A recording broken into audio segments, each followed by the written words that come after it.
There is an animal sleeping at the foot of someone's bed tonight in 65 million households across the United States alone. It breathes slowly. It twitches when it dreams. When its owner shifts position, it shifts too, unconsciously tracking them even in sleep. And if you trace the lineage of that animal back far enough, you would find something that would have killed you without hesitation, not as an apex predator kills. As a pack animal kills, which is slower and more deliberate and leaves nothing behind. The dog is the most successful domestication event in human history. It is also the least understood.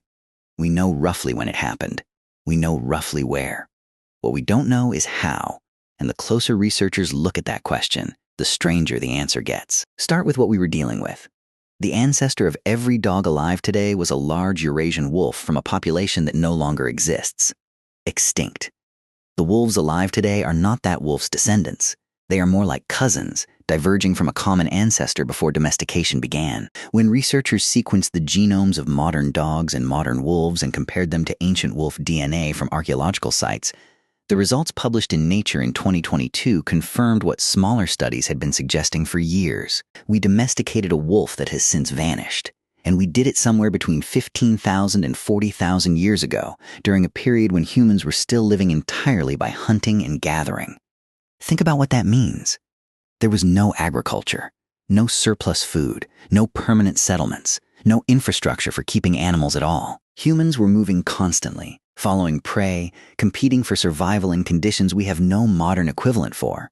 And somehow, in the middle of all of that, a relationship began between our ancestors and an apex pack predator that eventually produced the Labrador Retriever. The animal we were dealing with was not small. Pleistocene wolves averaged 110 to 130 pounds, heavier than most wolves alive today, built for taking down megafauna. They hunted in coordinated packs using strategies that required memory, communication, and the ability to plan across time. They were not opportunistic scavengers. They were organized. A pack of Pleistocene wolves encountering a group of early humans was not an encounter between a predator and prey. It was an encounter between two of the most cognitively sophisticated hunters on the planet, competing for the same animals in the same territory, using methods that looked disturbingly similar. For most of human prehistory, that competition ended badly for whoever was outnumbered. So how did we get from that to this? The dominant theory for most of the 20th century was that humans captured wolf pups and raised them deliberately. The logic seemed obvious. Tame the animal young enough and it bonds to you. Repeat across generations and you get domestication. The problem is that this explanation doesn't survive close examination. Wolf pups raised by humans do bond to their handlers, but they retain full wolf behavior. They don't generalize trust to strangers. They don't look to humans for social cues. They don't suppress their predator responses. And they require constant, intensive management from the moment they open their eyes. For hunter-gatherers moving through a landscape that was trying to kill them, the sustained effort of deliberately raising wolves across enough generations to produce behavioral change was not something the timeline supports. The math doesn't work. The theory that has displaced it is stranger and more interesting. It starts with garbage. When humans began forming semi-permanent camps, they created something that had never existed before in that landscape. A consistent, predictable food source that required no hunting. Bones, scraps, discarded matter. Not enough to build a diet around, but enough to make it worth checking. The wolves that were willing to approach close enough to access it were not the boldest wolves. Bold wolves are aggressive, unpredictable, and dangerous in close quarters. The wolves that could tolerate proximity to humans without escalating were a specific subset. Calmer. Lower reactivity. Less cortisol flooding the system at the sight of a human. Researchers describe this trait as reduced flight distance, the minimum distance an animal requires between itself and a perceived threat before its alarm system activates. Those wolves ate. They were better nourished than wolves that couldn't tolerate proximity. They reproduced more successfully. Their offspring inherited the lower reactivity. Over generations, without any human intention, without any deliberate selection, the camp perimeter was running a filter. The wolves that passed through it looked and behaved differently from the wolves that didn't. Before we go further, if this is the kind of thing that makes you think differently about the world around you, subscribe. We put out videos like this every week, and the next one is already going to make you look at a familiar animal completely differently. Hit the bell so you don't miss it. Now back to the wolves.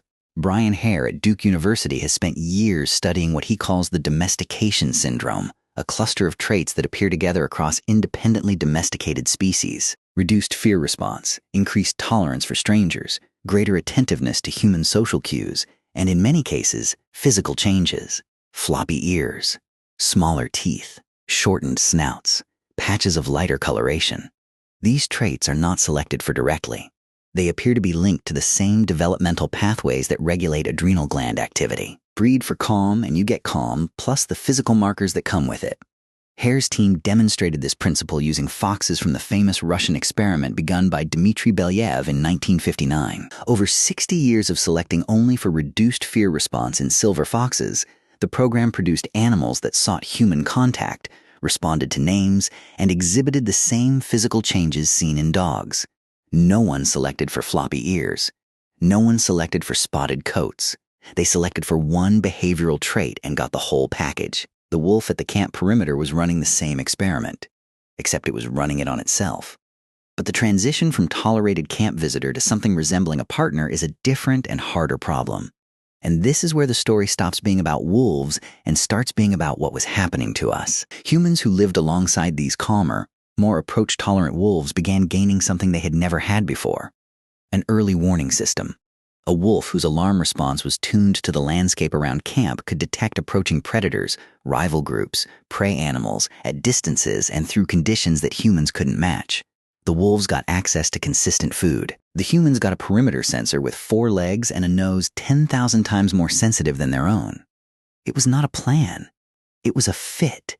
2 species whose needs happened to overlap in a way that made proximity mutually beneficial. The cognitive piece came later, and it is the part researchers find genuinely difficult to explain. Dogs are the only non-primate species that reliably follows human-pointing gestures. Not wolves. Not chimpanzees, who share 98% of our DNA. Dogs. When a human points at something, a dog looks where the finger is aimed. A wolf looks at the finger. A chimpanzee looks at the finger. Something in the domestication process rewired how dogs read human communication, producing an animal that treats the human body as a source of information about the world rather than as an object in the world. This ability appears in dog puppies at 8 weeks, before any training, before any significant human socialization. It is not learned. It is built in. Researchers at the Family Dog Project in Budapest have been studying this for 30 years. Their current hypothesis is that dogs didn't just lose their fear of humans. They developed a specific orientation toward us, something closer to social bonding than simple tolerance. MRI studies show that the same neural reward pathways that activate in dogs when they smell their owner also activate in human infants when they smell their mother. The neurochemistry of the attachment is not metaphorically similar. It is structurally similar, 15,000 years minimum, possibly 40,000. That is the length of the experiment that produced the animal sleeping at the foot of the bed.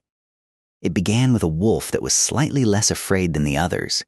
It continued because that small difference turned out to matter enormously to both species. And somewhere in the long middle of it, the wolf stopped being a wolf in the way that matters, not biologically, but in terms of what it was oriented toward, what it tracked, what it needed in order to feel safe. It oriented toward us. And somewhere in that same long middle, we did the same thing back. The dog is the only animal on Earth that we changed, and that changed us in return. The only animal whose domestication reshaped both species. We don't fully understand how it started. We don't fully understand what it made us. What we know is that it worked. That 15,000 years later, in 65 million households, there is an animal tracking its humans breathing in the dark. And calling it a nightmare seems wrong now. The nightmare became something else entirely. It just took both sides being willing to get a little closer. If you made it here, you're exactly the kind of person this channel is made for. Drop in the comments what animal you want us to cover next. We read every one. Like the video if the garbage theory genuinely surprised you, because it surprised us too when we first found it. And if you know someone who grew up with dogs, send this to them. They'll never think about their dog the same way again.